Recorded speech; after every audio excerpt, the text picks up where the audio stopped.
Bonjour à tous. Au sommaire de l'actualité ce jeudi, un litige foncier vire au drame dans le département de la Nia, province du Logone-Oriental. Une violente confrontation entre les habitants des villages Niarom et Bengala fait un mort et 13 blessés. Les autorités appellent au calme.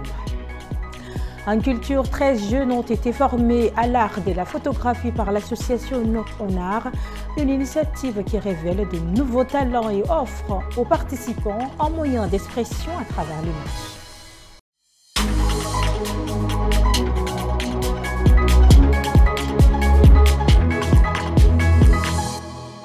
Bienvenue à tous. Dans le sud du Tchad, un conflit foncier a dégénéré.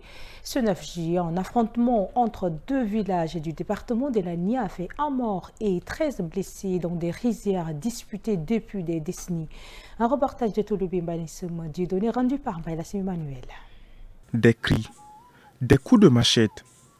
Les habitants de Niarom et Bengala se sont violemment affrontés dans ces rizières de plus de 50 hectares.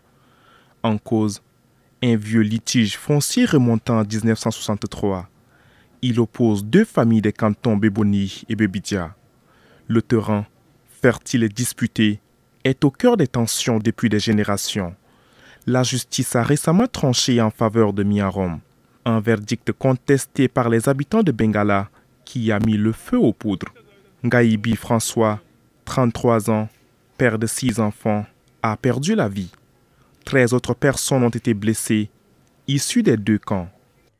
On a sécurisé le village, on a évacué le malade, le blessé, et on a remis le corps des parents. Maintenant, on attend faire le deuxième constat. Deuxième volet, là, c'est le problème de l'acte judiciaire qui pose tous ces problèmes. On va essayer de vérifier, de faire le constat, et on va se remettre à qui le droit pour revenir encore cette décision, même exécutoire, même là, s'il y a des failles, c'est de la service en charge qui est concerné de vérifier et au vu de ça pour trouver un terrain d'entente. Le corps du défunt a été remis à sa famille pour l'inhumation. Les blessés, quant à eux, sont en soins à l'hôpital Saint-Joseph de Bebidia. Autre drame ce 9 juillet à N'Djamena, 4 frères d'une même famille sont morts noyés dans un bassin de rétention près de leur domicile à N'Djari. Une scène bouleversante qui plonge tout un quartier dans la stupeur. Reportage de Fokolbo Absolon, Solmengar Maxime et Medolinasso.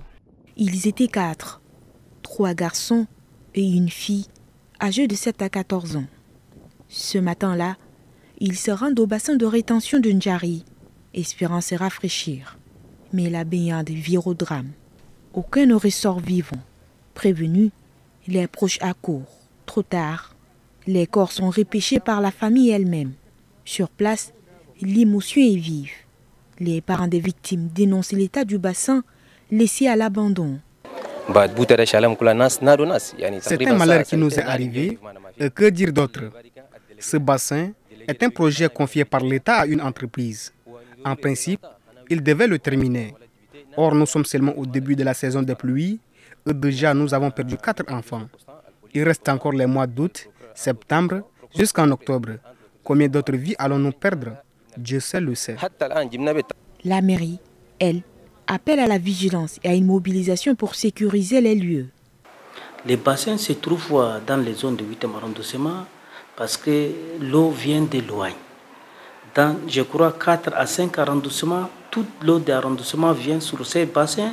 Après, d'abord, ils vont transférer vers l'autre transfert à partir à nouveau de la Magui. 4 frères emportés par les eaux.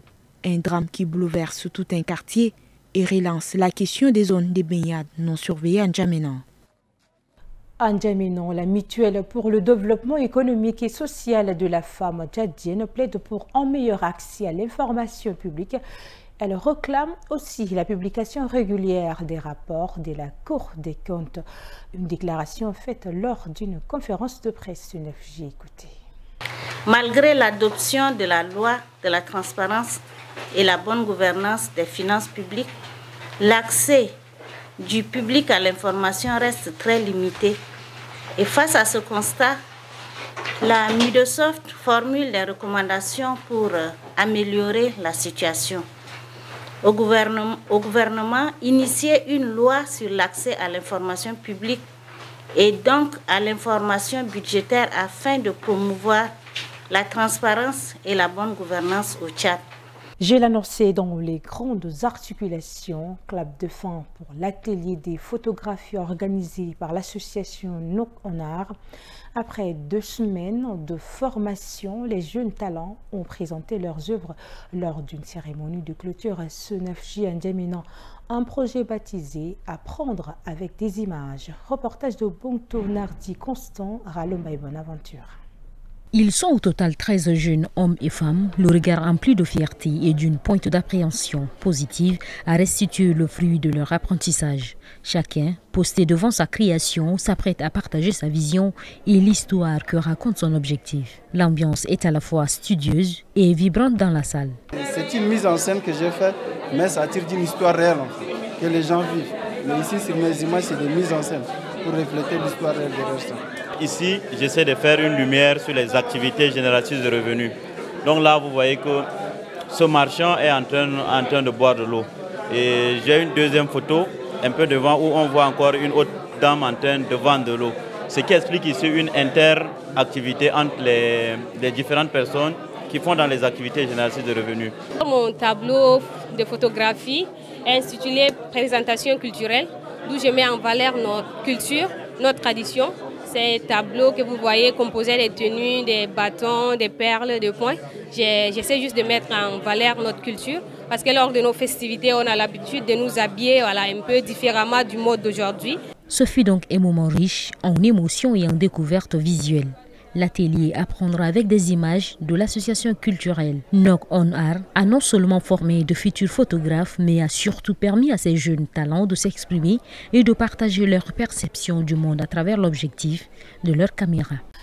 Un élément rendu par Ngenandoum Cynthia à l'international ce jeudi, 3 ministres européens expulsés de Benghazi, 5 chefs d'État africains, vantent les ressources de leur pays aux États-Unis et au Kenya. L'opposition répond aux attaques du président William Ruto. Le point avec Emedoli Nassou. Le commissaire européen chargé des questions migratoires, Magnus Brunner, accompagné des ministres italiens et maltais de l'Intérieur, ainsi que du ministre grec des Migrations, sont sommés de repartir de Libye à leur arrivée à Benghazi.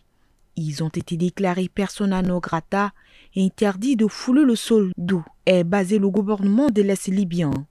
Ils venaient d'atterrir à l'aéroport de Benina et selon les autorités de l'Est du pays, ils auraient enfreint les lois libyennes.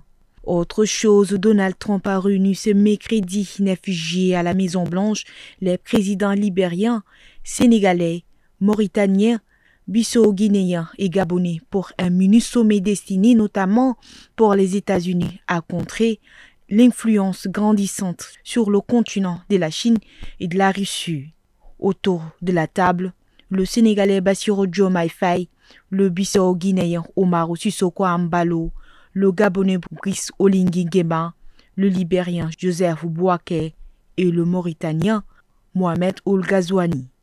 Officiellement, les 5 présidents africains avaient été invités à la Maison-Blanche pour discuter commerce, investissement et sécurité. Mais au moment d'ouvrir ce déjeuner de travail, Donald Trump a donné la couleur d'emblée sur la raison principale de ces invitations, qualifiant devant la presse les 5 pays d'un droit dynamique avec des terres de très grande valeur, des super minéraux, des grandes réserves de pétrole et des gens merveilleux.